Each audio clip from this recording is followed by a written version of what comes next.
Good morning बच्चों।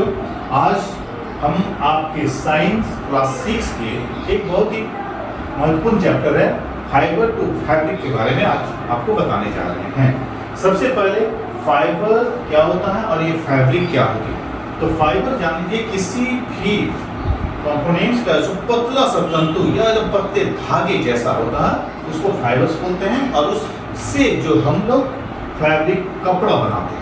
तो हम जानते हैं कि कपड़ा हमारे लिए बहुत ही महत्वपूर्ण है और वो हमें कैसे मिलता है, कहाँ से मिलते हैं, तो इसके बारे में आज बता रहे हैं। तो ये जो फाइबर्स है, ये पतली सी जो धागा आपके पास आती है, ये आर यूज्ड टू मेक, किस लिए, तो ये फाइबर बनता है, कपड़ा बनता है। ये पतली सी धागा, वो पतली सी धागा से हम एक कपड़ा बनाते हैं। तो ये फाइबर्स जो हमारे पास आती है, ये मिलती कहाँ से, हम कहाँ से इसको पाते हैं और ये कितने प्रकार का होता है। तो यदि हम टाइप्स देखें कि फाइबर्स के कितने टाइप्स होते हैं, तो फाइबर्स का जो सबसे मुख्य स्रोत होता है वो है इसका नेचुरल फाइबर्स।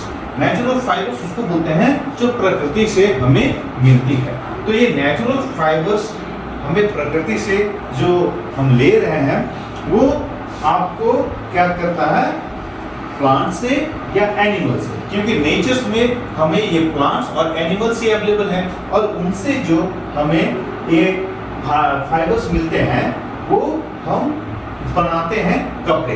तो ये यदि आज हम बात करें नेचुरल का, तो नेचुरल्स में आप देखिए सबसे पहले, चलिए आपको बता रहे हैं प्लांट्स फाइबर्स और एनिमल्स फाइबर्स। ये जो फाइबर्स हमें मिलती है प्लांट से और एनिमल से। तो ये जो प्लांट से हमें फाइबर्स मिलती है वो कौन सा प्लांट से मिलती है, तो सबसे पहले कॉटन।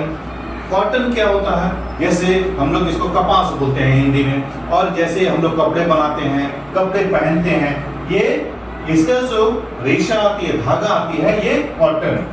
उसके बाद जूट। जूट भी हमारे लिए बहुत ही इंपॉर्टेंट एक प्लांट फाइबर्स है, जिससे हम लोग मोटा कपड़ा जैसे बोरा वगैरह जो बनता है, जिससे हम किसी चीजों को पैकिंग करते हैं, ये जूट के सामानों से या जूट के फाइबर से बनते हैं। उसके बाद रबर। रबर जो हम लोग अपने दैनिक जीवन में इस्तेमाल करते हैं, या जैसे आपके गाड़ी के चक्का वगैरह जो बनता है वो रबर से बनता है, उसको और केमिकली प्रोसेस किया जाता है, लेकिन हमें ये भी प्लांट से मिलते हैं। तो ये कुछ एग्जांपल बताया प्लांट फाइबर्स का।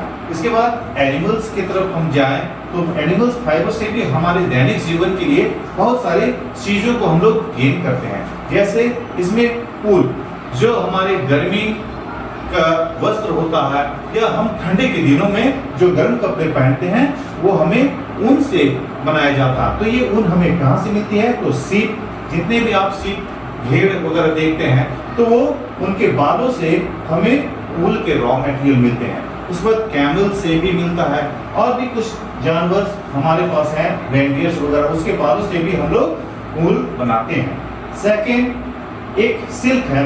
सिल्क बहुत ही कॉस्टली होती है, और ये इसके रॉ मटेरियल्स हमें सिल्क वॉर्म से मिलती है। तो ये भी एनिमल्स के ही फाइबर से बनाया जाता है। फिर यदि हम देखें तो एनिमल्स के बॉडी से जो हमें लेदर मिलती है, जिससे हम अपने दैनिक जीवन में बहुत सारी चीजों का, बैग हो, शूज हो, या हम जैकेट वगैरह पहनते हैं, तो ये लेदर्स भी हमें एनिमल्स के ही स्किन से मिलता है। तो वो एनिमल्स की कैटेगरी में आ जाएंगे। तो ये दोनों कैटेगरीज का यदि हम बात करें तो ये फाइबर्स जो आप हमारे पास कपड़ा मिला या जिससे वस्त्र मिलते हैं और उसको हम लोग अपने ये जिंदगी में इस्तेमाल करते हैं, तो इनका मेजर सोर्स है प्लांट और एनिमल्स।